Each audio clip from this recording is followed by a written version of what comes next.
He threw her away, then discovered she had given him a son. Clara never told Lorenzo she was pregnant because the night he called her a traitor, she saw the monster behind the man she loved. She vanished, raised their boy alone, and built a quiet life far from blood and bullets. But when Lorenzo finally finds her, his enemies are already hunting for the child. Now the man who broke her heart may be the only one powerful enough to keep their son alive. The camera lingers on Clara, paralyzed in the heavy mahogany chair, her trembling fingers white-knuckling a silver pen. Before her rests a single sheet of paper on Lorenzo's shadowed desk. In this suffocating silence, it rings out like a death sentence. Erasing 2 years of her life in an instant, she refuses to lift her gaze. She knows if she meets those frost-bitten gray eyes, her facade will shatter. And here is the true quiet agony of the frame, hidden beneath the wood of the desk. Her left hand presses desperately against her stomach. She is walking away with a secret that will plunge him into darkness for 6 agonizing years. It is a quiet tragedy. The secrets we desperately bury to protect ourselves are almost always the very blades that tear us apart in the end. Before you and I step further into this nightmare of obsession and ruin, please take a moment to subscribe now. Let the lens pan up to the jagged cliffs of Milan, a fortress of cold stone and iron gates, brooding over the city. Inside sits Lorenzo, 36 years old, moving like a hollow ghost trapped in a tailored suit at 22. He buried his father and inherited an empire soaked in blood for 14 long years. He has meticulously carved every ounce of warmth from his soul, convinced he locked his heart in an impenetrable vault. The lighting here is stark, offering no warmth, but history teaches us a cruel irony. Believing you are completely untouchable by love is the absolute fastest way to guarantee it will bring you to your knees when it finally strikes. Clara begins as merely a shadow in the background. For 3 months she is a ghost in the corridor. She quietly files papers, her dark hair pulled tight, her eyes glued to the marble floor whenever Lorenzo sweeps past. But watch the subtle shift in the frame. The pivot of their existence happens the day the fear leaves her eyes. A soldier has botched a shipment, and behind heavy oak doors, Lorenzo is dispensing a violent penance. Clara sits merely inches from the massacre. She hears the crushing blows and ragged breathing. Yet she remains firmly planted in her chair. A profound truth lies in her quiet stillness. True courage is not always found in fighting back. Sometimes, it is simply holding your ground when the rest of the world would scatter. Anyone listening to that nightmare would have bolted, but Clara waits. When Lorenzo emerges, the camera catches the blood on his knuckles. She is pale, her fingers trembling, yet she merely extends the folder. No tears fall, she lifts her chin and meets his gaze. And this ruthless man freezes. She is not looking at him like a monster. Her eyes pierce right through the ink spelling honor on his hands. Reaching the deeply isolated boy trapped inside, he signs the document in a suffocating, heavy silence. From that precise second, he is completely ensnared. It is a devastating reality of the human condition. Even the most terrifying souls on this earth are just starving to be genuinely seen for who they truly are. Let the light catch the sharp angles of Lorenzo. He is forged like a living weapon, draped in custom black suits that whisper of absolute dominance. Not a single dark hair shifts out of place. He is the cinematic embodiment of control. One flick of those glacial gray eyes reduces hardened men to weeping children. And then there is the canvas of his skin, a dark Roman cross, entangled with a crowned serpent, bleeds down his neck. He intentionally leaves his collar undone just enough to force the world to look at his lethal nature. But the camera sees through the armor. The heartbreaking truth of humanity is this: the harder you build your exterior to look entirely unbreakable, the more painfully obvious it becomes that you are terrified of being shattered from the inside. His arms tell a sprawling, tragic story. They are wrapped in black ink, weeping angels, tangled rosaries, and a clock frozen at an hour he refuses to speak of. Then there is his violent moral code, the word honor stamped across his knuckles. The tension peaks when he catches Clara studying his scarred hands. Her face holds zero disgust, only a profound sadness for his soul. That expression violently strips away his defenses. The great king stumbles. As she gathers her coat, his voice cracks as he commands her to stay. It sounds like an order, but the pitch reveals the desperate plea of a drowning man. It is a haunting lesson. We are so starved for true connection that one pure drop of empathy can wash away decades of carefully constructed emotional walls. Clara freezes by the heavy door, the dim amber glow of a desk lamp catching the sudden flare of gold in her eyes. Lorenzo immediately spins a web of lies. He mutters about urgent ledgers and demands she take notes. It is a pathetic fiction. The suffocating silence of his massive office has begun to feel like a tomb, and simply hearing the soft rhythm of her breathing brings the cold room to life. She slowly sits back down. The clock ticks past midnight. Lorenzo does not read a single page. He just watches the elegant sweep of her pen, the slight crease of her brow. The way she tucks a dark curl behind her ear, we walk around convinced we are the masters of our universe. Until we suddenly realize we have been entirely conquered by the quietest details of another human being. The quiet breaks when he abruptly states she is not afraid of him. Clara halts her pen. Her posture is calm as she asks if she should be. She tells him he wields fear like a shield because the alternative is too agonizing to bear. When he challenges her to name that alternative, she holds his frozen gaze. She whispers that it would mean letting the world see his bleeding heart. The camera captures the exact moment the king breaks. He should have cast her out right then, recognizing the threat of a woman who could decipher his shadow. Instead, he turns away, staring blindly into the night. It is a brutal life lesson. The very people who possess the grace to see through our iron defenses are the ones we desperately need, yet they hold the absolute power to destroy us. With his back turned, his voice drops to a hollow rasp, ordering her to leave. He listens to the rustle of her coat, the click of her heels. But at the threshold she lingers. He rigidly refuses to look. She whispers that whatever suffocating darkness he is dragging through this life, he no longer has to drag it alone. The heavy door clicks shut. Lorenzo remains paralyzed by the window for an hour, physically feeling the masonry of his heart cracking open. Over the next 90 days, the forbidden happens. The midnight hours stretch. His lethal armor dissolves, and he begins bleeding out the darkest sins of his youth. It proves a universal law. No matter how deep you bury your trauma, genuine kindness will always find the tiniest fracture and tear your walls to the ground. Clara absorbs every agonizing frame of his past. She learns of a mother lost in childbirth, and a father who raised his boy with bloody knuckles. She hears the chilling confession of his first kill at 17, a moment that carved out a hollow cavity inside his chest. Clara just sits in the shadows. She makes no attempt to play the savior. One evening, her fingers resting inches from his, she whispers that he is not a monster. He is merely a boy who was never granted permission to be human. Lorenzo lowers his eyes to her wrist, hypnotized by the fragile pulse beating beneath her skin. It is a stunning realization sometimes. The most deeply broken souls on this earth do not need to be fixed or saved. They just desperately need to be heard without the heavy gavel of judgment. You and I have seen this tragic arc before, but here is where the knife twists. He should have driven her away. Instead, he pulls her into his darkness. They become phantoms, stealing desperate moments in the margins of his violent empire. Clara sees the blood staining his cuffs, but she also sees a broken man who worships her like a saint, but the camera angle tilts. They grow reckless. Although Lorenzo buried his father 14 years ago, that sadistic ghost still reigns over his psyche. Every time he softens toward Clara, his father's booming voice echoes in his skull, screaming that affection is a fatal disease. It is a devastating truth. The ghosts of the people who shattered us in the past will dictate our future, unless we find the raw strength to finally silence them. Flashback to his 16th birthday. A knife is shoved into the boy's trembling hands. His father sneers, swearing that love is merely a rusted chain. It tethers you to fragile things that can be killed, and when they bleed, you break. We do not break, his father hissed. We break them. Lorenzo treated that venom as scripture, building a terrifying dynasty on ice, but now, Clara is dismantling that fortress with a simple smile. The invincible king is unraveling. He slashes meetings short just to see her face. He spares traitors, terrified she might catch the scent of fresh copper on his skin. It is the bitterest irony of survival. When you construct your entire identity around being a ruthless monster, letting in a single drop of love feels like watching your world burn to the ground. Picture the scene. You and I are watching a tragedy unfold in a dimly lit study. Marco, the head of security, stands in the doorway like a ghost. He watched young Lorenzo morph from a grieving boy into a merciless human weapon. But tonight, Marco sees the blade dulling. The shadows stretch across Lorenzo's face as Marco plainly states that Clara is a fatal liability. Lorenzo's jaw tightens.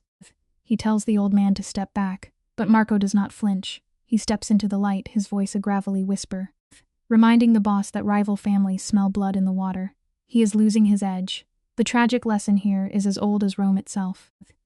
When you sit on a throne built of bones, your enemies will always find your softest vulnerability, and use it to burn your empire to the ground. Let the camera linger right here. Look closely at Lorenzo's hands. This is the undisputed king of the underworld.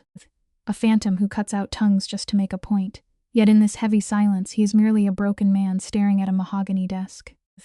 A fountain pen bleeds dark ink into his expensive parchment, because Marco just struck the one raw nerve he has left. The foot soldiers are already whispering that the boss has gone soft over a woman. In this brutal life, a rumor like that is a death warrant. Lorenzo raises his steel-gray eyes, desperately trying to project absolute ice, but the micro-expression of hesitation betrays him. The cruel irony of power is that the higher you build your fortress, the more terrified you become of the fall. He is defenseless against his own heart. Lorenzo barks a hollow threat, but the poisonous seed of doubt is already taking root. The camera cuts away, gliding through the silent mansion to find Clara. She is locked in the cold, marble bathroom, trembling as she stares at a positive pregnancy test. Her hands shake exactly as they did the night she overheard a man begging for his life outside Lorenzo's office. She holds the fragile proof of new life, yet the room feels suffocated by impending violence. The simple truth is that you cannot nurture a pure, innocent future inside a house cemented with blood and secrets. She presses a cold palm against her stomach, utterly terrified of the tiny heartbeat inside her. In their world, love does not offer salvation. It merely paints a glaring, crimson target on your back. Watch Clara's desperate rationalization unfold, because this is where the human heart plays its absolute cruelest tricks. You and I can see the tragedy forming, as she actually convinces herself that a baby could fix this fractured man.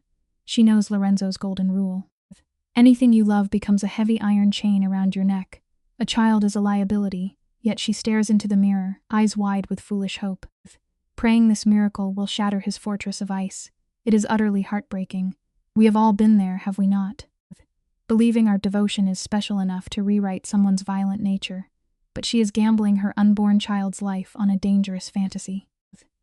The harsh truth is that you can never save a drowning man by handing him another heavy thing to lose. The pacing of this next beat is an act of sheer cosmic cruelty. Clara makes the brave, painfully naive choice to tell him the truth. She chooses hope. But the universe holds absolutely no reverence for hope. At the exact second she turns the doorknob, Lorenzo's massive Calabrian expansion deal violently collapses. 8 months of blood-soaked negotiations evaporate. An informant just handed names and safe houses to the rival Ferraro family. It is a surgically precise inside job, requiring unrestricted access to Lorenzo's private study. Life has a sadistic habit of unleashing its darkest storms the moment you dare to look for the sun. Clara is walking down the hall, her chest glowing with maternal dreams, stepping blindly into a room completely rigged with emotional explosives. The camera slows down. Every footstep echoes as Clara enters the office. The atmosphere is completely suffocated. 2 massive enforcers block the heavy oak doors behind her. Lorenzo sits rigid behind his desk. The harsh lighting makes him look less like a living man, and more like a gargoyle, carved from pure grief and rage. The accusation drops like a rusty guillotine. He genuinely believes she is the rat. He thinks every soft whisper in his bed was a calculated move to copy his ledgers. Clara begs, her voice fracturing as she pleads with the man she loves to truly see her. But the tragic reality is that when a traumatized soul feels cornered, they will always weaponize their paranoia against your devotion. Fear screams, love whispers, and Lorenzo listens to the screams. This is the frame that will absolutely gut you. She leans across the desk, desperately swearing that someone planted the documents. The muscles in Lorenzo's jaw twitch. He stares at this woman, the singular source of light in his wretched existence, and spits out the word us like it burns his tongue. There is no us. He snarls. There is only his bleeding empire, and the traitor who held the knife. It is a sickening masterclass in self-sabotage. He is slaughtering his own salvation, because it feels safer to be betrayed than to admit he is vulnerable. But pay close attention to Clara. She does not collapse. She swallows her tears, squares her trembling shoulders, and refuses to shatter sometimes. The most profound act of love is simply walking away with your dignity intact. She attempts one final plea. The camera zooms in tight as she searches those steel-gray eyes, desperately hunting for the vulnerable man who whispered his darkest fears into her hair at midnight. But he is gone, locked away inside a fortress of absolute frost. Then comes the cruelest cinematic twist. Marco, the architect of this misery, steps smoothly out of the shadows. Lorenzo coldly instructs him to draw up the dismissal papers. The sheer absurdity is deafening. Here is a ruthless mafia don, severing his soulmate using sterile corporate paperwork, a non-disclosure agreement, and a blood money severance check. It is his cowardly method of sparing her life while legally erasing her existence, but you cannot buy absolution, and no amount of hush money will ever bandage a shattered heart. Let us sit in that heavy leather chair with her for a moment. She is in the exact spot where they first surrendered to love, her palm resting secretly against her abdomen. She holds the truth that could halt this madness, but she knows the monster sitting across from her. If she confesses the pregnancy now, Lorenzo's poisoned mind will view their innocent child as a strategic hostage. He would see it as a desperate extortion play, so Clara silently swallows the words. She actively chooses to become the treacherous villain in his narrative, purely so she can be the fierce protector in her own. The heaviest chains we drag through this life are the painful truths we conceal to keep our loved ones breathing. She is sacrificing her entire world today so her baby can inherit one. The camera focuses tight on the heavy fountain pen trembling in Clara's hand. Marco towers over her shoulder, an imposing symbol of the lethal threat.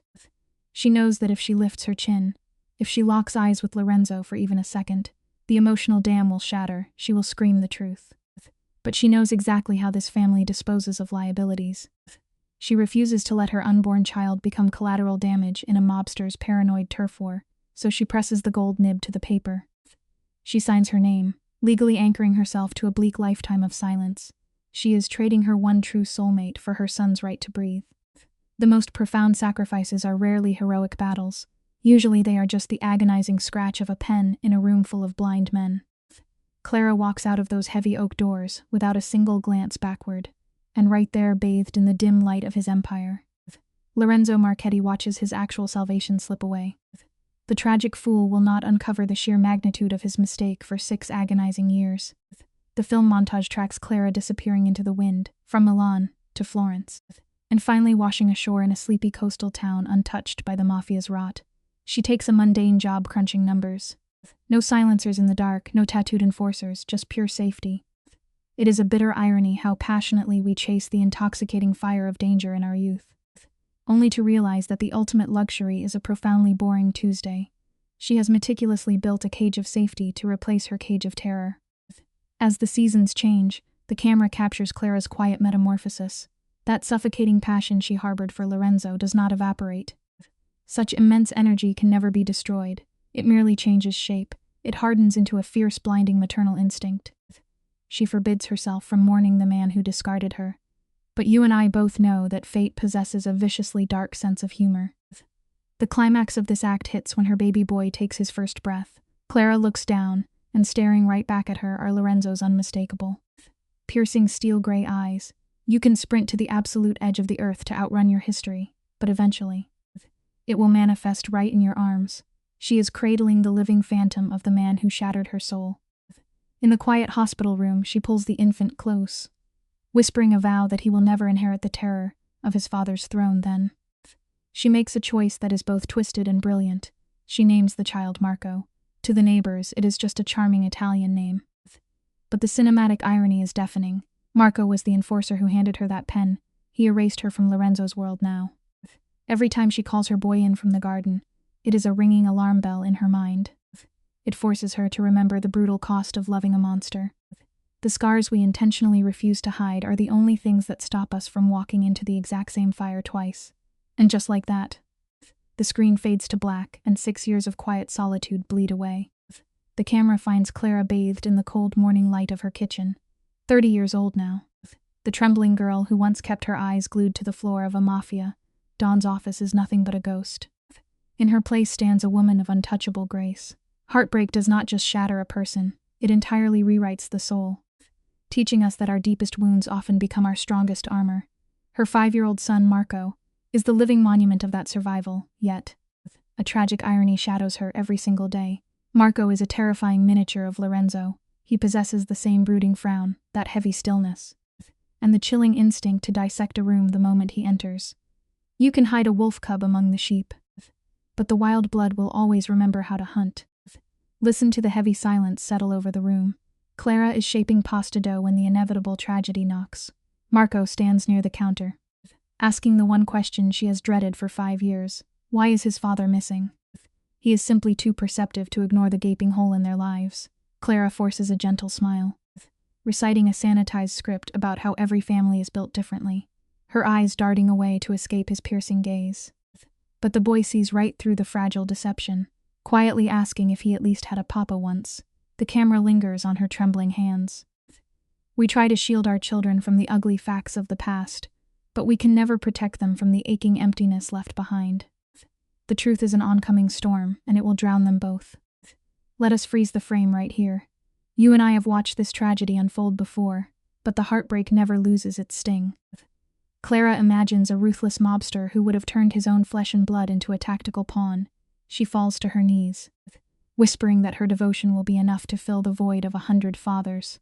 But Marco merely stares back. The light catches his cold, storm-gray eyes, the exact eyes of the man who shattered her world. Clara swears she will reveal the darkness only when he is strong enough.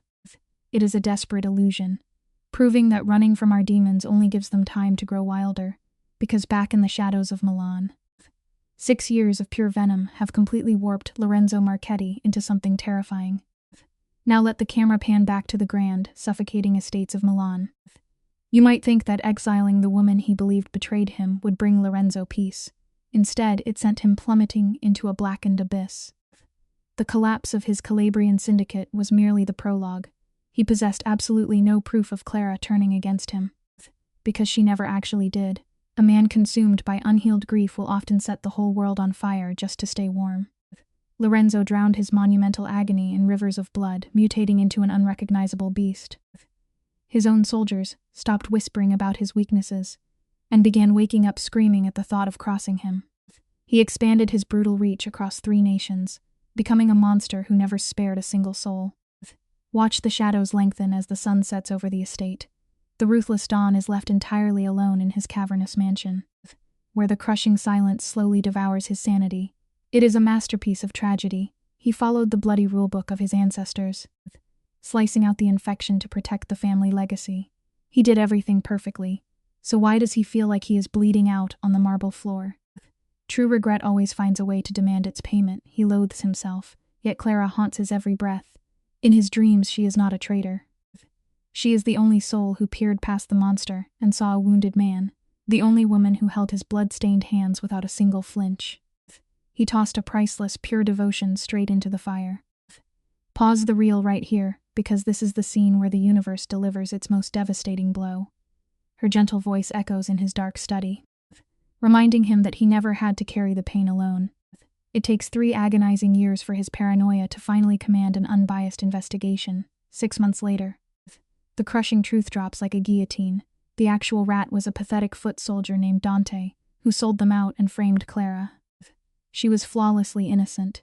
The truth is a brutal mirror that forces us to look at the monsters we have become. The unspeakable vengeance he unleashes upon Dante lasts for days, but it mends absolutely nothing inside his hollow chest.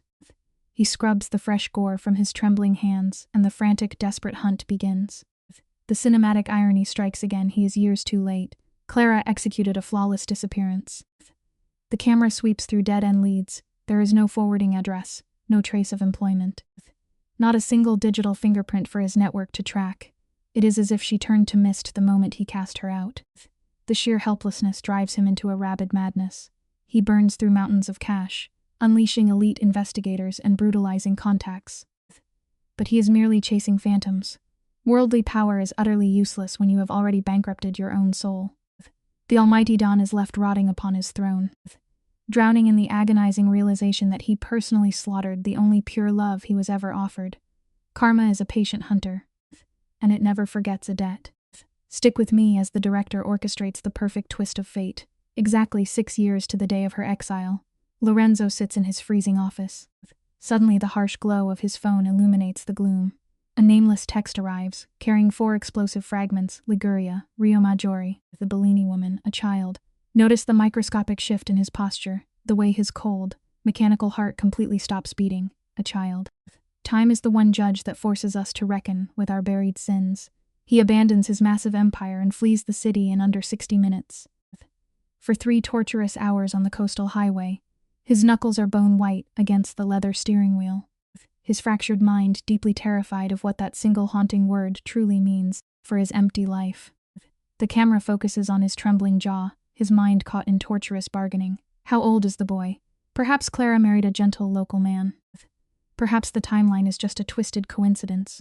But the icy dread in his stomach already recognizes the devastating reality. Intuition is just the soul acknowledging what the brain is too terrified to confess. He finally reaches Rio Maggiore, a breathtaking village clinging to the Italian cliffs. The alleys are far too narrow for his armored Mercedes, forcing the untouchable king to step down and walk among ordinary men. He pushes open the door of a rustic bakery. The weathered woman behind the counter studies his heavy shadow, her face instantly dropping into that universal, bone-deep exhaustion reserved for impending trouble. Lorenzo is draped in danger, his bespoke suit and the violent ink crawling up his neck scream of underworld blood. He utters Clara's name, and the baker's defensive walls instantly shoot up. She fiercely denies knowing the girl, stating that his venomous kind has no place in her town. The lighting shifts, casting his face in heavy shadow as he leans over the counter. His steel eyes lock onto hers, vibrating with haunting sincerity. Deep desperation strips away all our worldly titles, leaving only the bleeding human underneath. He swears on his hollow life he brings no violence. He just needs the woman from upstairs, and he will vanish forever. The brave elder studies the deadliest man in the country, finding only a shattered ghost drowning in absolute, crushing agony. The matriarch yields, but she still drives the blade deep. She provides the address, glaring fiercely at this monster, telling him he should burn with shame for whatever he did to that gentle girl. Lorenzo absorbs the blow in silence. Acceptance of our own guilt is the heaviest cross any mortal can ever bear. He steps back out into the fading sunlight, dragging himself forward in a slow march toward his own execution. He finally locates the humble apartment building, a bright sanctuary overflowing with flower boxes and scattered toys. Suddenly, his boots lock against the pavement. He freezes at the edge of the courtyard. There, bathed in the soft golden hour light, is a little dark-haired boy, quietly playing in the dirt. The rotation of the entire planet violently halts. The camera pushes in slowly, demanding we feel the suffocating gravity of this frame. The boy is crouched in the dirt, delicately flipping over a stone. Lorenzo completely forgets how to breathe. When the child looks up, the Don finds himself drowning in a pair of storm-gray eyes, an undeniable, terrifying reflection of his own corrupted soul. The roar of the ocean and the distant neighbors evaporate into absolute silence. Only two beings remain in existence, the blood-stained king, and this impossible phantom, who wears his face like a living guilty verdict. We can never outrun the permanent echoes of our own bloodline. The tiny boy simply tilts his head, leveling a cold, calculating stare that Lorenzo has nervously studied in his bathroom mirror 1,000,000 times before. In a devastating voice, the boy asks, "Who are you?" The commander, who dictates executions without blinking, cannot summon a single word from his paralyzed throat. Suddenly, frantic footsteps break the trance. Clara's terrified voice rings out, calling for her baby. But the words die violently in her mouth the second she rounds the corner. She has rehearsed this catastrophic collision for 6 long years. True terror is realizing that the nightmares we expect are nothing compared to the ghosts invading our safe haven. She freezes in horror. Lorenzo looks like a hollow specter, his face utterly drained of color, his desperate eyes chained to the child. The scene fades to black as little Marco raises his tiny hand, pointing directly at the shattered stranger. "Let us step into this frame together. You and I." The lens focuses on Marco, his tiny hand tugging at his mother's skirt as he asks about the dark figure in their sunny courtyard. Clara does not hesitate. Her fingers dig into his small shoulder, her voice dropping into that razor-thin register of primal terror. It is the sound of pure survival, the shield that has kept them breathing for 6 years. Marco reads the panic in her wide eyes and bolts. The heavy wooden door clicks shut like a vault now. It is just the two of them. Clara turns to face the phantom who broke her soul and unwittingly gave her the only thing she truly loves. The camera pans to Lorenzo. He stands completely paralyzed. He slowly drags his gaze from the closed door to her face. But the expression he wears is not the cold, terrifying mask of a ruthless crime boss. There is no malice left in those dark eyes, only the devastating, hollowed-out horror of a man realizing he missed 6 irreplaceable years of his own flesh and blood. He tries to speak, but the words choke in his throat. The framing shifts to Clara. She lifts her chin, pulling her posture straight, a portrait of defiance masking the violent trembling of her hands. She fires the words like silver bullets. His name is Marco. He just turned 5. And yes, he inherited those exact same piercing gray eyes. Then she delivers the fatal blow. She tells him Marco has no father. Because the man who helped make him threw them out like garbage, before the boy ever drew a breath. Lorenzo staggers backward, as if struck by a physical force, that impenetrable, terrifying shell he wears for the violent underworld shatters instantly onto the sun-baked cobblestones. The tension in the air is thick enough to choke on. Notice the subtle shift in Lorenzo's posture as he desperately tries to play the victim. He whispers, his voice cracking that she never gave him the chance to be a father. Clara erupts, and the raw fury in her voice is a masterpiece of pain. She reminds him of the agonizing truth. He dragged her name through the dirt, branded her a traitor, and cast her out before she could utter a single word in her own defense. She steps right into the shadow of the most dangerous man breathing and demands the brutal truth. Would his paranoid mind have ever believed the child was his, or would he have seen a tiny, innocent boy as just another scheme in a world of rival hits? Lorenzo's jaw tightens into stone. The silence that follows is deafening. He has no answer, because he knows her tragic assessment is flawless. Let us pause and study this frame together. This is the moment the tragedy locks them into their fate. Clara holds his gaze, her voice dropping into a terrifyingly quiet whisper, stating she simply did what she had to do. She became a fortress to protect their boy from his criminal empire, and from the man himself. When the breaking point came, Lorenzo chose his bloody throne over her devotion. He let paranoia blindfold his heart. It is a quiet truth of life that we desperately want our past mistakes to simply wash away, but they always demand their heavy toll. Lorenzo finally whispers an admission of his own guilt. The words drop onto the stones like lead weights. Clara remains perfectly still. She knows his confession is real, but a whispered apology today can never go back and patch the bleeding wounds of all those hollow, agonizing yesterdays. Clara unleashes years of buried agony, her words cutting like glass. She warns him that a sudden attack of conscience does not miraculously erase 6 brutal years of scraping by alone. It does not hand their boy the father he deserved. The camera catches Lorenzo's eyes drifting to the window panes, where little Marco presses his tiny hands against the glass. Quietly absorbing the storm outside, Lorenzo's voice breaks, begging for the right to know his son. Clara cuts him off and physically steps into his line of sight, blocking the boy from his world entirely. You cannot abandon someone to the dark and then casually stroll back into the light. Being a parent requires showing up, not just sharing blood. She built a quiet, unbreakable sanctuary for her child, completely walled off from the cold, endless violence he leaves in his wake. She swears to defend that fragile peace with her last breath. Lorenzo throws his hands up, a desperate gesture, insisting he would never harm his own boy. But Clara forces him to look at the collateral damage of his existence. His world is poison, and it rots everything it touches, a lesson he carved into her soul. The lens closes in on Lorenzo's hands. They are trembling violently. Clara stares at those bruised, tattooed knuckles, haunted by memories of kissing them, praying they belong to a savior rather than a butcher. It is a devastating reality that we often fall blindly in love with a person's potential, rather than the truth of who they are. Utterly broken, his broad shoulders caving in, he asks what she wants him to do. Her answer is a gunshot in the quiet air. Pack up, return to the wars of Milan. Leave them in peace. A slight tremor betrays her voice, and you can see the self-loathing in her eyes for showing even a single drop of weakness.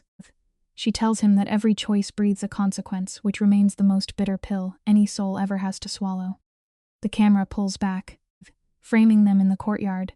2 beautifully ruined people who utterly destroyed one another, separated by an invisible, uncrossable canyon of grief, and right there, Lorenzo drops the match into the powder keg. He simply says no. Clara's breathing halts as she watches him find his footing.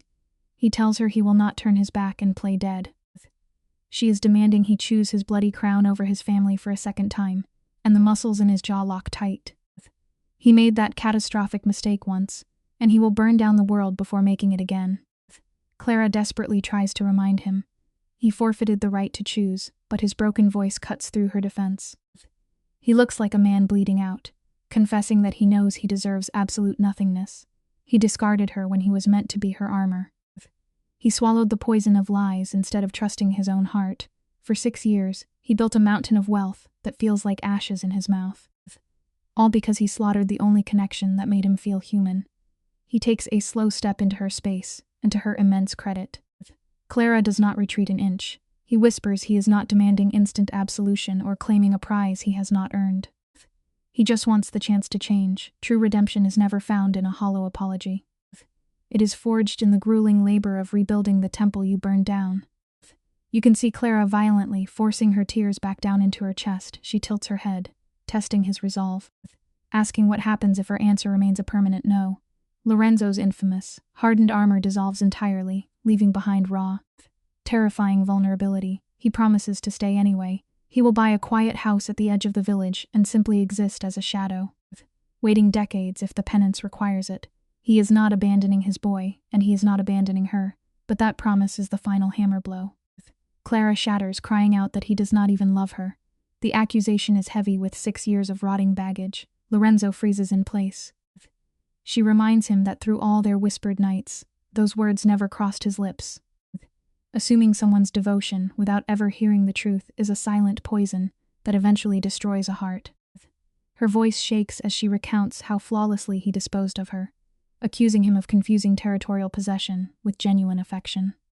She spits the bitter theory that his pride simply cannot stomach the fact that she holds something he considers his own.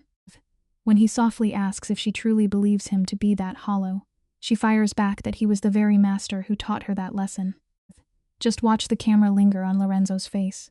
The physical agony contorting his features is profound. His large hands hover helplessly in the empty space between them, desperate to reach out but terrified to burn her again. And then the dam breaks.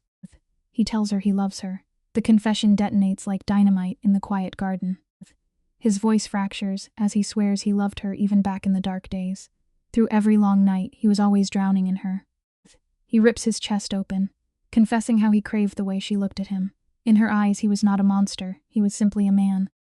That fragile reflection terrified him so completely that he actively hunted for reasons to push her away. It is a terrifying law of nature: the deeper you love, the more ammunition you hand someone to destroy you. He believed losing her would kill him. Clara meets his tear-filled eyes and delivers the ultimate tragic irony. To save himself, he chose to destroy her first. Lorenzo does not dare dodge the blade. He openly confesses his cowardice. He acted exactly as his monstrous father trained him to act, coldly excising his only emotional vulnerability. A suffocating silence floods the courtyard, broken only by the wind. Little Marco watches from the glass, a silent ghost in a shattered home. Clara stands absolutely paralyzed by the confession. You and I must look at this next beat closely, because the human mind is a tragic labyrinth. She spent 6 bleeding years starving for those words. She had buried that hope in a shallow grave. Now that the declaration hangs in the air like smoke, there is no grand relief. She only feels a violent assault on the fortress walls she built to survive him. The camera frames her face growing terrifyingly blank. Her voice goes dead flat as she points him back to his hotel, refusing to stage a brutal war in front of their child. Lorenzo shoots a desperate glance at the window, begging for a timeline. Clara raises her trembling hand like a Spartan shield. She needs time to explain to a young boy that his phantom father miraculously materialized, just because he finally decided they were worth his effort. That specific, biting venom strikes Lorenzo right in the chest. The lens zooms in on Lorenzo closing his eyes, a muscle feathering in his tightly locked jaw as the agony fully registers. Clara watches him bleed, and she is glad. Let him carry the heavy stones for once completely defeated his broad shoulders slump. He softly names the local inn, murmuring a vow to wait until the end of time. Before dragging his feet toward the exit, she stands motionless, watching his expensive suit fade into the background of a quiet village meant to lock out predators like him. The camera follows her dread-filled steps back inside. Now comes the real nightmare. Little Marco sits perfectly still on the worn couch, his piercing eyes tracking her every move. He does not ask a question. He simply states the shadow outside was him when she softly stammers. The boy calmly calls the man his papa. It is a haunting beauty, how children can effortlessly cut through the darkest lies we desperately try to weave. The dim bedside lamp cast heavy shadows as the boy pointed out a ghost. He whispered that they shared the exact same eyes. Clara felt a chill. Realizing her son carried a dangerous intuition, she crossed the floorboards and pulled him tightly onto her lap. Desperate for the grounding weight of his small body against her chest, breathing in the scent of his hair, she confessed the crushing truth: yes, that man was his father. When Marco asked why she sent him away, she fumbled for words, mumbling about a complicated past. Then came the absolute wreckage. Marco looked down, asking softly if his dad just did not want him. It is a brutal lesson we all learn. The most innocent questions from a child possess the power to completely tear a parent's beating heart right out of their chest. Her voice trembled as she swore his father never knew he existed. Pulling back, Clara stared into a flawless reflection of Lorenzo's dark, brooding face. She confessed she hid the truth to keep him safe. The unspeakable reality of blood-stained streets and merciless family wars hung heavy in the cold room. She merely promised to explain it all someday. Marco absorbed this with a haunting maturity, asking if the man would return. Clara could only stammer, drowning in anxiety.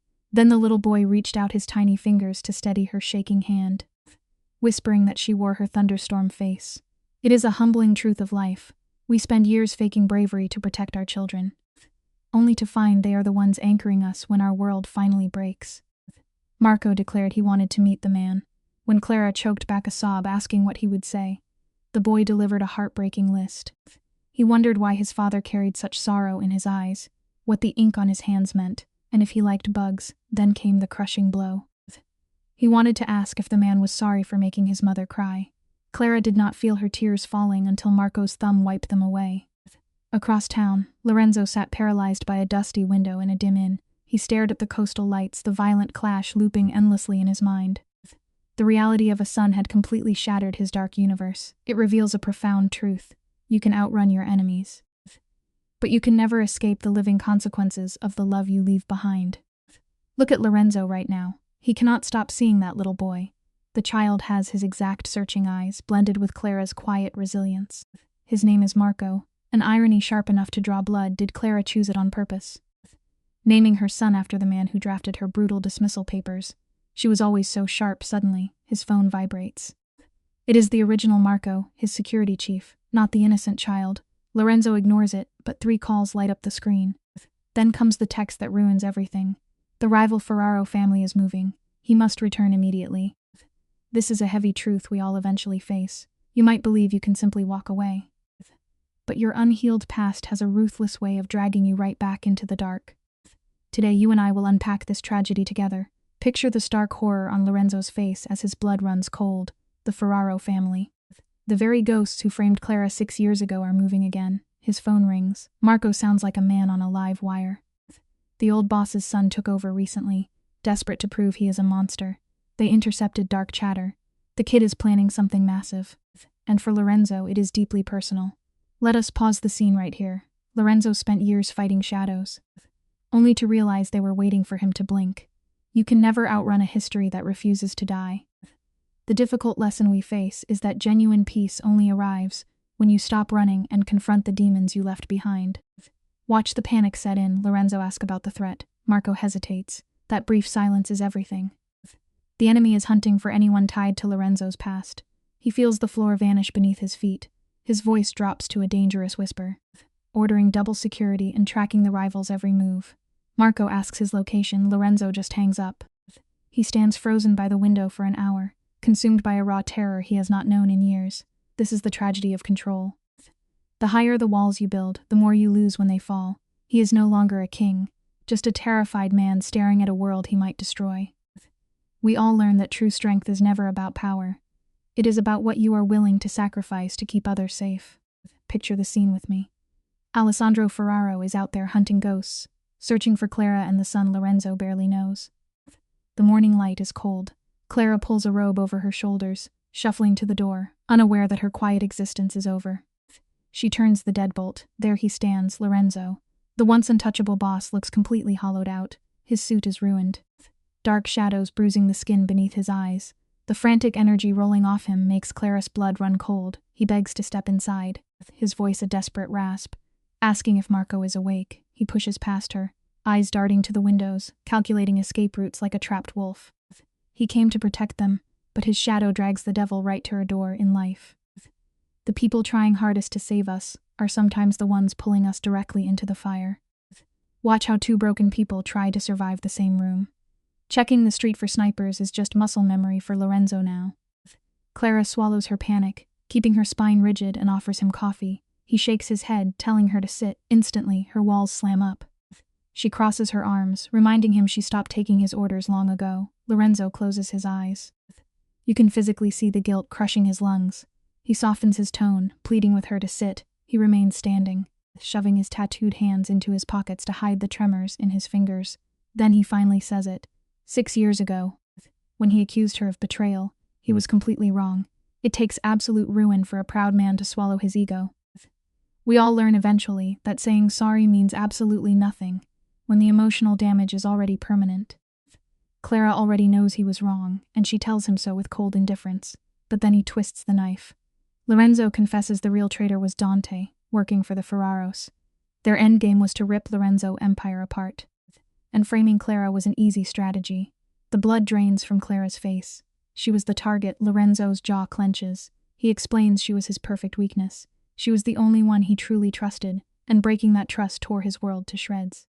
When she demands to know why he is bringing this up now, his voice drops. He killed Dante 3 years ago. The tragedy of human nature is that we think vengeance will heal our broken hearts. But destroying the person who ruined your life never puts the pieces back together. It only leaves you staring at your own bloody hands. Lorenzo holds her gaze, his eyes filled with absolute dread. He whispers that the nightmare is just beginning. The Ferraro bloodline survived, and the new heir is asking lethal questions about the only woman Lorenzo ever loved. The impact of those words strikes Clara like a physical blow. She asks the question she dreads most: do they know about us? Lorenzo swallows hard, admitting it is possible, slowly. His hollow eyes drift down the narrow hallway, fixing on Marco's closed bedroom door. The silence turns suffocating. Clara erupts. Driven by pure maternal instinct, she springs up, screaming that he will not drag his bloody wars into her home. Lorenzo reaches out, his voice cracking with a panic he can no longer hide. It is agonizing to witness. You can run as far as the map allows, but your past choices will always track you down. This is the exact moment the oxygen leaves the room. Lorenzo's voice drops to a grave whisper. If Alessandro discovers Marco, their innocent boy becomes the ultimate pawn in a blood feud. Clara is vibrating with uncontrollable rage. She points to the door, demanding he go back to Milan, ordering him to play dead anything to pull the crosshairs off their son. Lorenzo just stands there, looking like a shattered monument. He tells her the terrifying truth. The hunt has already started. Running away won't stop the hounds. It will only leave her defenseless. She snarls that she has kept herself alive for 6 years without his help. Slowly, Lorenzo pulls his trembling hands from his pockets, looking at her with brutal clarity. Hiding in the dark only works until someone flips the switch. The hardest lesson in this life is realizing that simply closing your eyes does not make the monsters disappear. Clara's knees finally buckle. She falls into the chair, her mind racing through the blood-soaked nightmares she spent 6 years praying against. Her voice is barely a ghost when she asks what he wants. Lorenzo immediately drops to a crouch, forcing himself beneath her eye level. The ruthless boss strips away every ounce of his pride, begging for permission to protect them. He promises to blanket the village with his men, staying completely in the shadows, constructing an invisible fortress around her life. Suspicious, she demands his price. Lorenzo's eyes fill with tears as he swears there is no catch. He won't use this terror to force his way into Marco's life. He just wants them to survive the night. It is a haunting expression of absolute devotion. The truest form of love isn't holding someone tight. It is building a wall around them, even if you have to stand on the outside forever. The camera pushes in on Lorenzo as he makes his vow. He promises that once the threat is dead, he will vanish, just like she wants. But right now, he refuses to leave them exposed. Clara stares him down, scanning his rigid face for the usual Mafia manipulation. But the tragic reality is, all she finds is the exact same terrifying panic she feels every time she looks at her vulnerable son. She reluctantly agrees, her voice trembling as she lays down the boundary. His guards must remain ghosts, and Marco cannot know a thing. Most importantly, Lorenzo is forbidden from playing the father. He simply nods, accepting his bitter exile. It is a quiet tragedy. Sometimes the heaviest punishment on earth is standing inches from the soul you love, permanently forbidden from reaching out. Notice how the ambient noise of the street entirely drops away in this shot. Clara leans in, the soft morning light hitting her face, but her eyes turn to pure, unforgiving steel. She is a mother pushed to the absolute brink of sanity. With a voice barely above a harsh whisper, she swears to him that if he dares to go behind her back, if he so much as breathes a single hello toward that little boy without her explicit blessing, she will end him herself. The threat is not an empty exaggeration. It is the desperate roar of a protective lioness. You can see Lorenzo swallow hard, the muscles in his jaw twitching as he registers the sheer gravity of her vow. When a cornered mother is forced to protect her blood, there is no line she will not cross. Let us pan across this seemingly perfect neighborhood. If Clara did not know exactly what to look for, she would never spot his phantoms. A woman jogging past the bakery, a fisherman with a perfect view of her wooden door, a young couple smoking on their balcony. Visually, it is textbook perfection. But Clara is slowly suffocating. For 6 beautiful years she tasted absolute freedom, raising her boy without Mafia shadows. Now the heavy cage has returned, and the brutal irony is that she must lock herself inside it willingly. The camera frames a cramped, dimly lit in-room, now a tense command center. Shadows mask Lorenzo's exhausted face. Lit by the harsh glare of encrypted screens, he speaks into a secure line to Milan, absorbing Marco's frantic updates. The missing intelligence hangs heavy in the suffocating air. The youngest Ferraro is hunting, tearing through old archives to find a fatal weakness. Lorenzo's jaw tightens, swearing he burned every trace of Clara to ash. But Marco delivers a chilling reminder of their dark reality. Human memory always survives a deleted file. You can erase the past, but the ultimate lesson remains absolute. Secrets are exactly like water. No matter how tightly you clench your fists, they will always find the narrowest fracture to bleed through. The shot shifts to Lorenzo at the window, sunlight catching the dust motes around his silhouette, down in that vibrant maze of cobblestone streets. His own flesh and blood sits at a kitchen table, asking questions Clara cannot safely answer. The boy only wanted to know the sound of his father's voice. That fragile wish shatters Lorenzo more completely than any bullet ever could. His child spent 5 agonizing years fatherless now. He is merely 50 meters away, trapped behind heavy doors and paranoia. Barred from a simple morning greeting. It is the most crushing tragedy. A king who commands thousands of lives is entirely powerless over his own. We must learn that all the wealth in the universe amounts to absolute zero when you are forbidden to hold the ones you love. The tension is absolute. You and I can both feel the walls closing in. Lorenzo barks vicious commands at his crew, frantic to outrun the slaughter.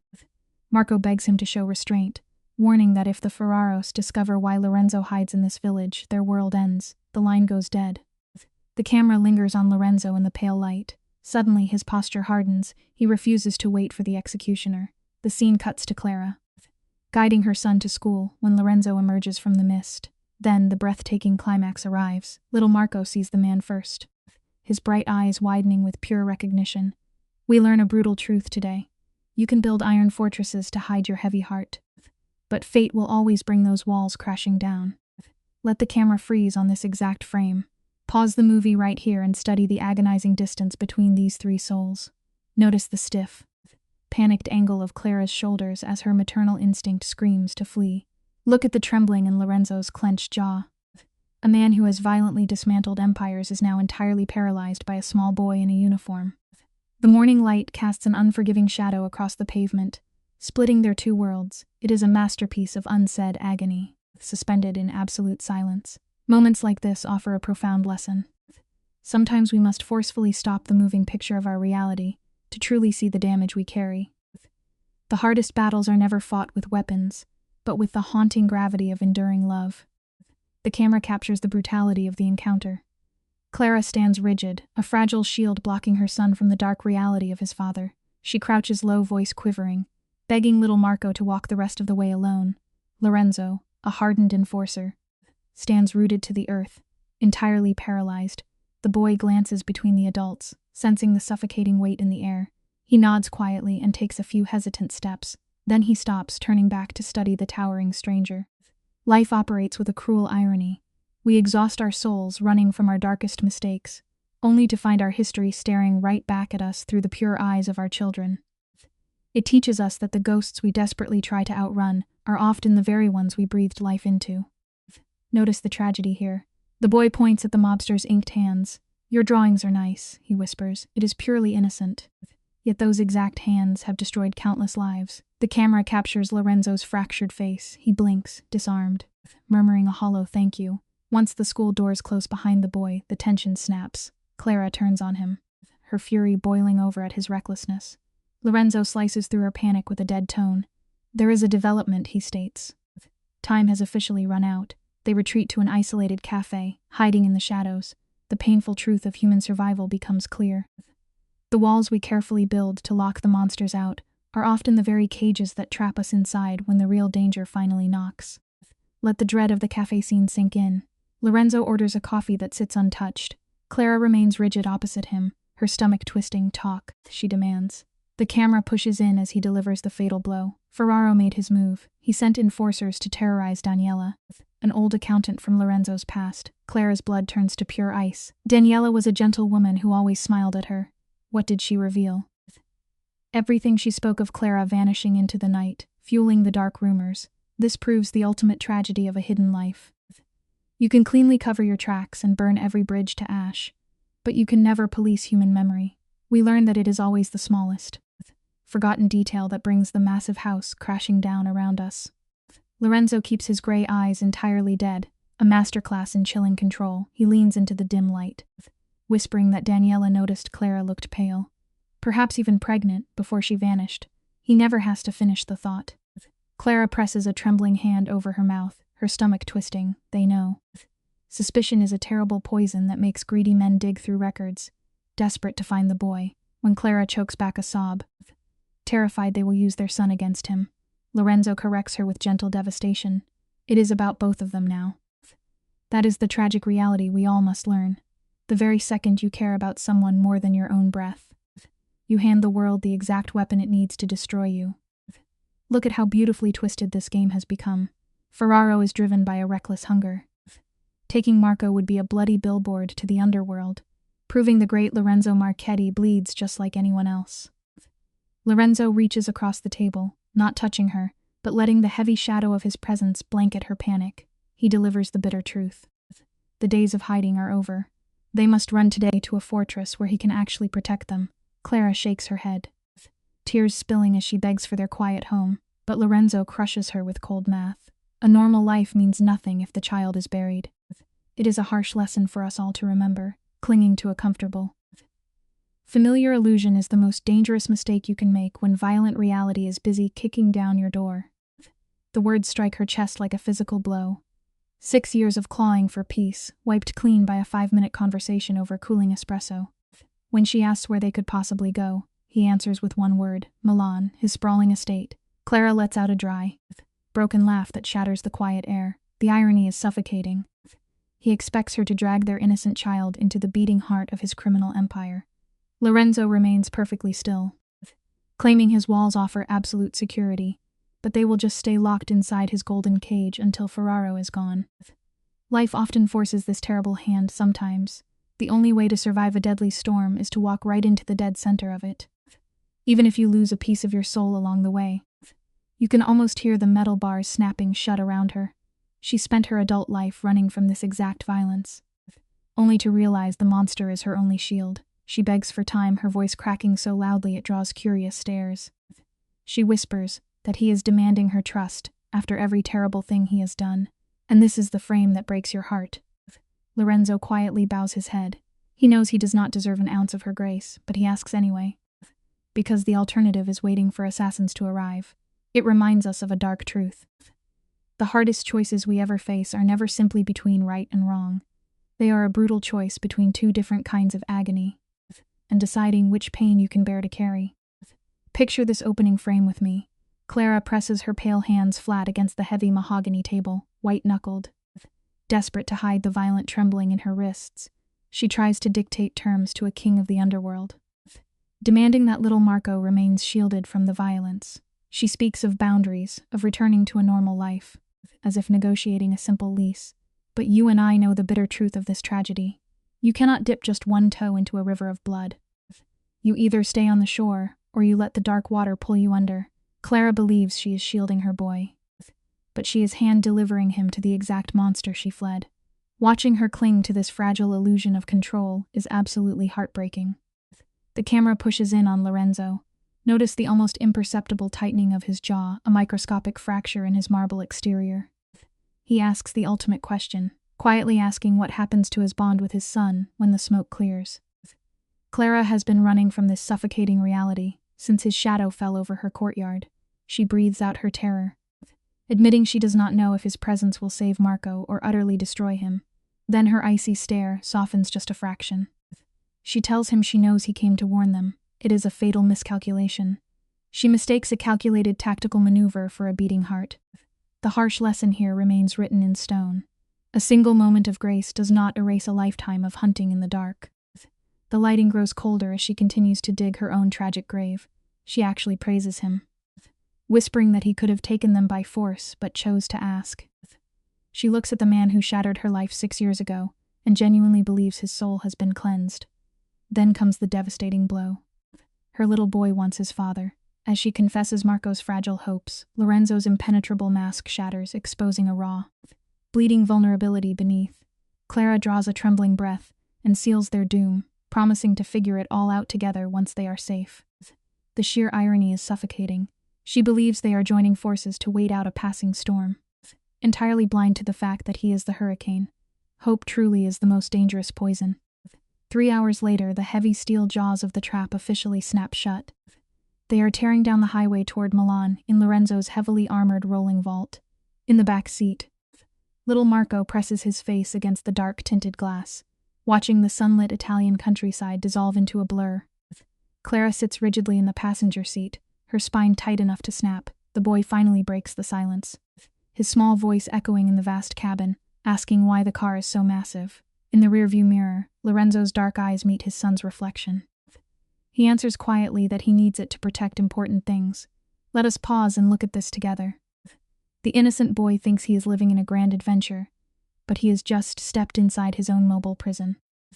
Children possess a ruthless instinct for the truth, and Marco presses deeper into the wound.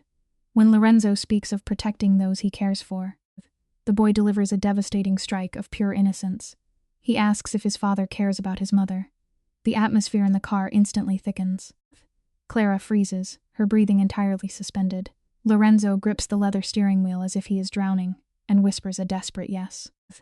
But the boy offers no mercy, demanding to know why his father abandoned them for so long if he cared so much. The innocent accusation suffocates the heavy air. Lorenzo absorbs the agonizing blow without flinching, confessing he made a terrible mistake that he regrets every single day. The most terrifying men fall to their knees before a child's truth. The boy delivers profound wisdom with casual grace, noting that apologies do not fix broken things, but they still matter. Lorenzo solemnly agrees with the mother's lesson when the child asks if he will keep trying. Lorenzo holds Clara's fractured gaze in the mirror and promises to try for as long as it takes.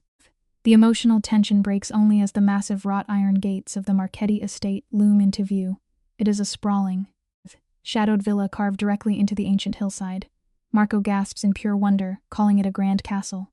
Lorenzo softly corrects him, noting its ancient age. Clara remains entirely silent, her knuckles white. She knows the grim reality of this architecture. A castle is merely a romantic word for a fortress designed to keep prisoners inside.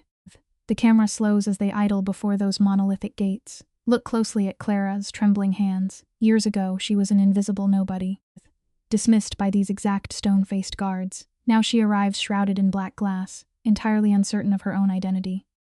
Is she an honored guest, a desperate captive, or the mother of a future king of blood? The cruelest irony of life is that the places we once walked past without a second glance often transform into our inescapable cages. Lorenzo instructs her to wait, treating her like fragile cargo. He steps out into the fading light, exchanging a grim nod with his chief of security, before swinging the heavy door open for his son. Little Marco steps out, his cold gray eyes drinking in the sprawling darkness of his new kingdom. Picture this towering fortress of stone and shadow, completely swarming with armed men trying desperately to look relaxed. At the center of it all stands a tiny boy, breathing out a quiet whisper of awe. Lorenzo drops to one knee, softening his commanding posture to play the devoted father, and introduces Marco to the scarred head of security, Mr. Della Rosa.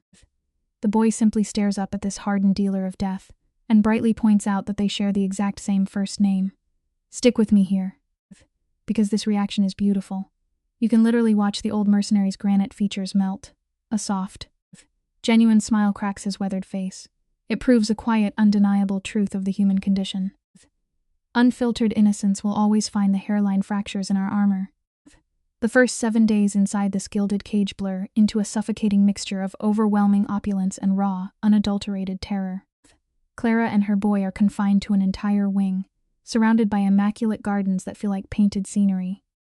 Lorenzo operates as a phantom by day, orchestrating a silent war, but he religiously appears for dinner every evening. Little Marco accepts this rhythm completely, to the boy. His father is merely a wealthy man with sorrowful eyes and fascinating pictures painted on his arms. Naturally, the child traces the ink and asks what it means. Lorenzo quietly explains that the marks help him remember important things. It is a profound tragedy. We all drag our histories behind us, but some choose to bleed their deepest regrets directly into their skin. The boy refuses to let the mystery fade, asking exactly what his father needs to remember. Notice the subtle sheen of sweat on Lorenzo's brow as he desperately filters his blood-soaked reality into a gentle bedtime fable. He softly tells his son that the ink reminds him to protect the people he cherishes, no matter how heavy the burden becomes. The child immediately links this to Clara, proudly declaring that his mother protects him despite her own fears. Then Marco pierces straight through the Mafia king's armor, gazing up with those identical piercing gray eyes.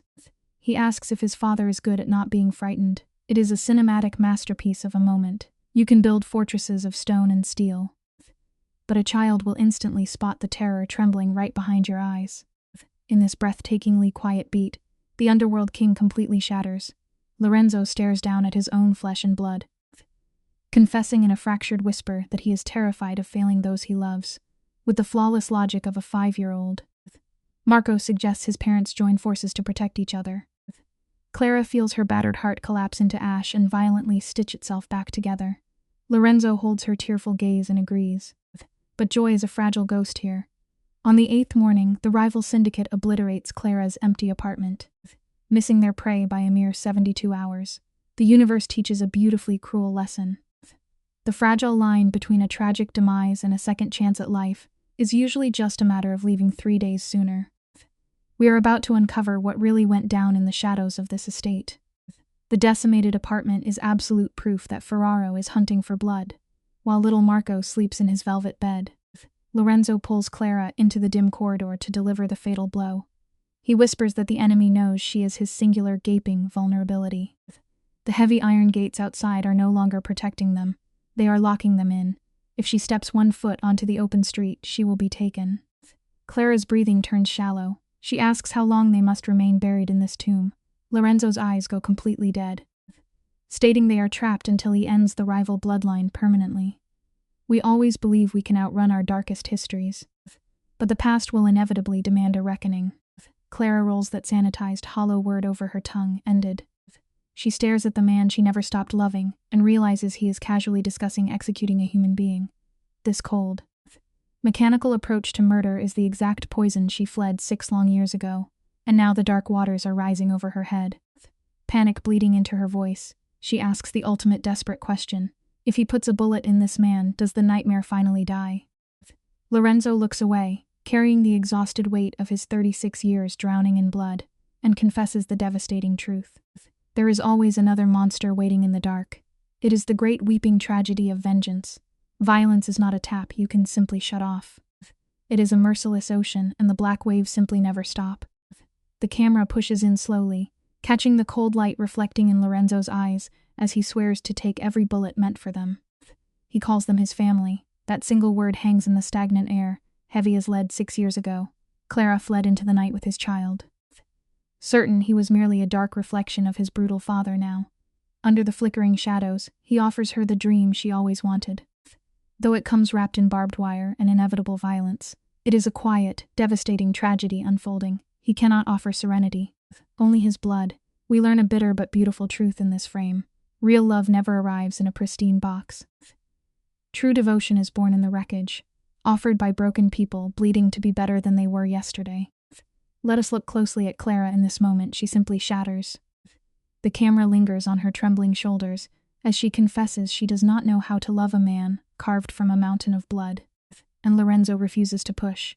He closes the distance just enough for their shadows to merge, respecting the chasm between them, asking to earn back the grace he destroyed.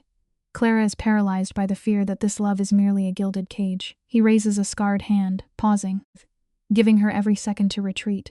When she holds her ground, his knuckles barely graze her tear-stained cheek. It reminds us of a hard truth. Trust is never magically restored. It is a fragile bridge rebuilt over a terrifying abyss, one painful plank at a time. The cinematic armor falls away from Lorenzo, leaving him entirely exposed. His voice drops to a jagged whisper as he admits the darkest truth. If he truly wanted to own her, he would lock her in his fortress and use their son as a human chain. That was the legacy of a monster he used to mirror. But as the pale light hits his face, he vows he is ready to watch her walk away forever if it brings her peace. The man is bleeding his soul onto the floorboards. Clara fights a losing battle against her tears, feeling the glacial walls around her heart fracture as she finally leans into his touch. It is a breathtaking surrender. We see the profound lesson of genuine devotion. The truest form of love is holding the ultimate power to cage someone, yet choosing to leave the heavy iron door wide open. Cut to 2 weeks later, where the atmospheric tension snaps. Ferraro does not use lead and powder to strike. He weaponizes a far deadlier element, the brutal truth. He broadcasts the devastating secret across the bleeding underbelly of the city. In an instant, the myth of the untouchable Lorenzo Marchetti shatters, revealing a hidden heir and a phantom lover. The camera sweeps through smoky backrooms as the news ignites like a wildfire. Loyalists step into the shadows, predators circle the throne, and every bottom-feeding thug dreams of wearing the fallen king's crown. It forces us to confront a terrifying reality about our own lives. Your greatest weakness is rarely a physical flaw. The most lethal blade an enemy can wield is a precious secret you spent your entire existence burying. In the harsh daylight, Lorenzo wears the mask of a ruthless monarch, but at 3 a.m, the lens captures his quiet collapse. Clara finds him bathed in the cold blue light of his study, bowing under the crushing weight of a doomed empire. She pleads with him to weave a lie, to bury the boy in myth. But Lorenzo knows the truth is already hunting them, so he makes a chilling, monumental wager. He chooses to drag his son into the glaring light, crowning little Marco as his absolute heir, daring the wolves to strike. It teaches us a brutal lesson about survival. When the hurricane reaches your doorstep, hiding only digs your grave. The only way to conquer a nightmare is to walk straight into the fire and own your truth completely. You and I can see the sheer madness in this frame, cannot we? Clara looks at him horrified, realizing he is painting a massive, blood-red target on the back of their 5-year-old boy, but Lorenzo softly delivers the grim, unvarnished irony. The crosshairs are already locked. The only choice left is whether the child cowers in the shadows or stands under the floodlights wrapped in Kevlar. He grips her trembling shoulders, and with that single touch, the fantasy of a quiet picket fence life turns to ash. They must walk through the inferno hand in hand. It exposes a haunting reality about our deepest choices. You can never unring the bell. Once your innocence burns away and the monsters arrive, there is no retreating. You simply have to lock hands and brace for the devastating impact. Lorenzo delivers his final tragic plea. The camera holds steady on his weathered face as he strips away all demands for her heart or forgiveness. He merely begs her to stand by his side in the mud while he sets the city ablaze to keep their child breathing. Once the ashes settle, she is free to vanish. Clara stares at the man who shattered her universe, now standing like a scarred monolith between her son and death. She asks the most shattering question. What about the boy, who thinks this is all a grand holiday? Lorenzo's eyes go completely dark. It is time to tell him everything. It is a heavy, undeniable truth about parenthood. You can only shield a frail heart from the dark for a fleeting moment. Eventually, real protection means handing them the crushing weight of reality. Let us linger on this particular frame together, because this is where the merciless king of the underworld shatters into a million jagged pieces. Look at the way his broad shoulders cave, his voice tremors, violently tearing away decades of thick, hardened armor. He confesses to Clara that he is finished running, finished wearing his cruelty as a badge, finished echoing the toxic ghost of his father. He desperately wants to be the hero his boy envisions, and Clara offers no resistance. She does not hurl his sins back at him. She merely lets the silent tears fall, whispering a fragile surrender. The poetic, brutal irony hangs over the scene. It took a tiny 5-year-old boy to shatter the soulless monster that entire rival syndicates could not even manage to scratch.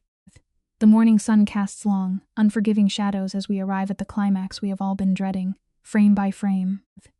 We see little Marco swallowed by the massive leather sofa, pressed firmly against his trembling mother. His sharp gray eyes dart between the two shattered adults as they try to sanitize a blood-soaked history. Mistakes were made, distances were kept. But this new man loves you. Marco absorbs this with a chilling miniature adult gravity. We can almost hear the frantic drumming of Clara's heart through the screen.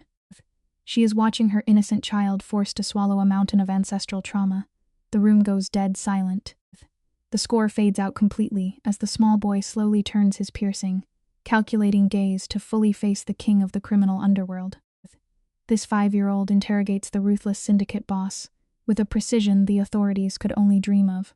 Marco looks him dead in the eye, asking if he loved his mother, if he still does, and if he loved him before he ever drew a breath. Lorenzo's iron voice violently cracks. He confesses that a bleeding hole in his soul finally sealed shut the moment he saw his son, and then comes the tear-jerking crescendo. The tiny boy slides off the cushions, marches up to this towering instrument of death, tilts his identical stubborn jaw upward, and accepts him. But only on the condition that he never makes his mother cry again. It is a fatal, breathtaking emotional strike. It reminds us that the purest boundaries are often drawn by the innocent, who hold unimaginable power over the damned. You and I have to appreciate the sheer cinematic gravity of this moment. Lorenzo, a phantom who barely blinks when staring down a loaded barrel, stands paralyzed with tears welling in his cold eyes. He chokes out a sacred vow in response. Little Marco extends his tiny hand for a solemn shake, sealing a pact like a multi-million-dollar syndicate treaty.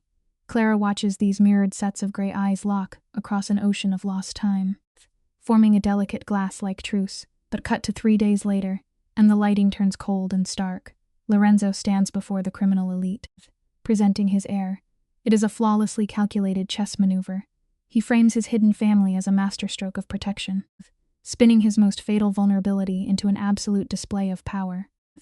Lorenzo stares down the underworld, promising to rain hellfire upon anyone who casts a shadow over his boy. The foolish rivals mistake this for weakness. The cunning ones shiver, realizing a father defending his bloodline is a force of apocalyptic nature.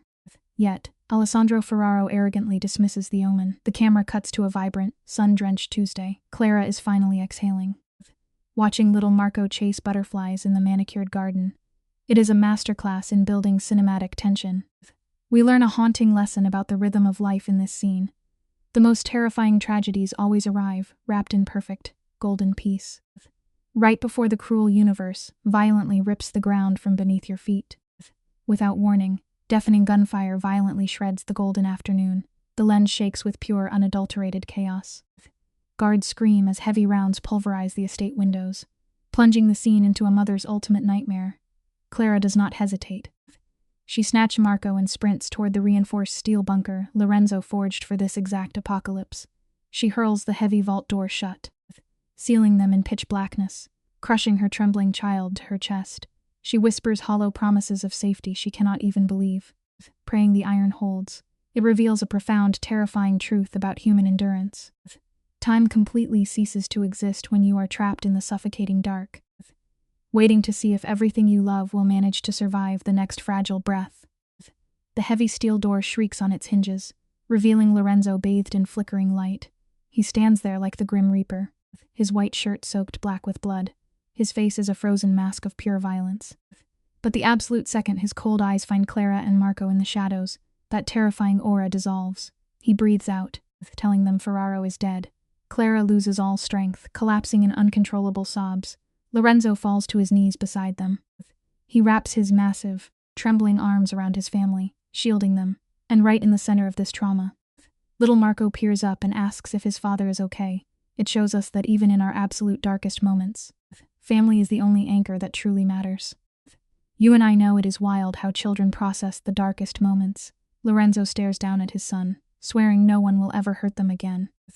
Marco just blinks his wide eyes, nods, and innocently asks if they can go back to looking at bugs in the dirt tomorrow. It is such a staggeringly pure question that Lorenzo actually laughs. Not his usual cold smirk, but a real rusty sound tearing from his chest. He promises his boy they will hunt for bugs every single day. The camera sweeps us into a brutal montage. For months, Lorenzo violently stabilizes his empire, yet behind the doors of his home his soul has shifted. Children remind us that healing begins not with grand gestures, but with the simplest joys, like playing in the dirt. Stick with me here, because this is where the tragedy earns its aching emotional weight. Lorenzo ceases to be the untouchable ghost. Instead, the fearsome boss sits under the warm glow of the dining room chandelier every night. He watches the morning light catch Clara's face, learning exactly how she takes her coffee. They do not magically fall back into bed, because both carry far too many bleeding scars for a cheap resolution. It is an agonizingly slow, cinematic burn. We see late-night whispers by the kitchen sink, fingers brushing by pure accident, and desperate glances shared while their son happily babbles. It proves that true redemption is never a quick fix. It is built patiently through quiet, daily efforts. You and I have seen many stories of trauma, but this frame shatters the mold. Clara finds Lorenzo alone in his shadow-soaked study, staring blindly at a faded photograph of his dead father. Lorenzo finally breaks the deafening silence. He confesses how that cruel man drilled it into his bones that caring for anyone was a fatal flaw. But standing in the quiet dark, Lorenzo realizes his father was never strong. He was just a pathetic coward terrified of love. Clara steps into the dim light and tells him he is nothing like his old man. Lorenzo admits that she and Marco rescued him from that empty hell. We learn a powerful truth here. Real strength is never about closing your heart to the world, but having the courage to let love in. Watch how beautifully the camera frames Clara in this pivotal moment. She steps right into his space, close enough to see the deep lines of regret carved into his face. She refuses to offer him a fairy tale pardon. She looks right into his eyes and states clearly that his actions broke her, and total forgiveness might be impossible. But she is willing to try building something entirely new from the ashes. Her delicate fingers slowly trace the faded serpent tattoo, curving along his neck, asking if he is truly ready. Lorenzo grips her hand, pledging the rest of his natural life to her.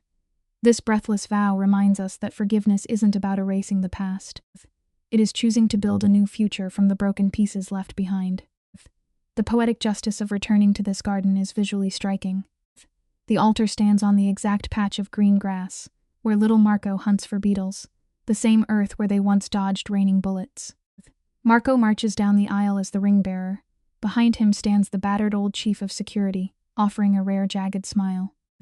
Clara glides forward in pure white. She is not pretending to be a flawless maiden, but a survivor claiming her absolute right to begin again.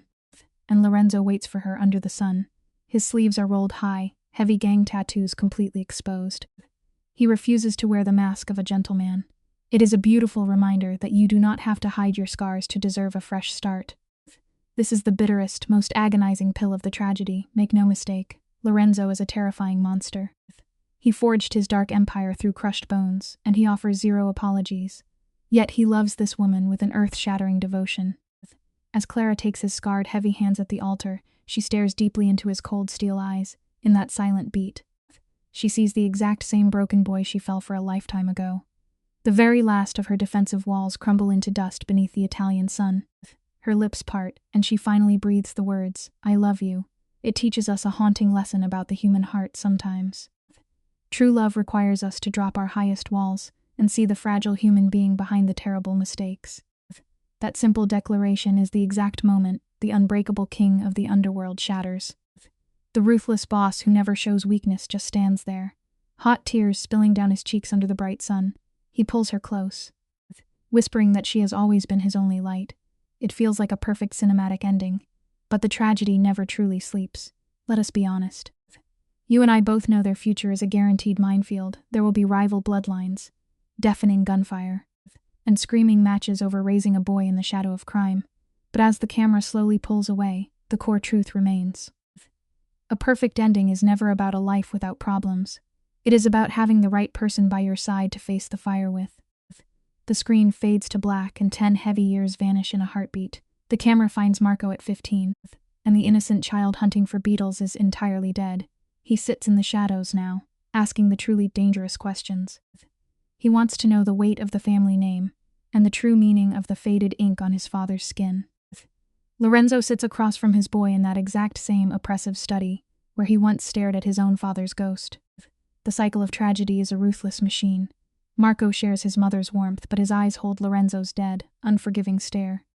Lorenzo finally admits his empire is built on blood. It is a stark reminder that we cannot outrun our choices. The harsh truth always catches up to us eventually. Lorenzo tells him this is the dark world he inherited. Marco does not even blink. He simply leans forward into the lamplight and says he has known the truth for years. In this agonizing beat, Clara's desperate illusion of keeping her son pure shatters like cheap glass on the floor. The poison was in the air the entire time. Lorenzo stares across the heavy oak desk and realizes he is looking at a perfect mirror.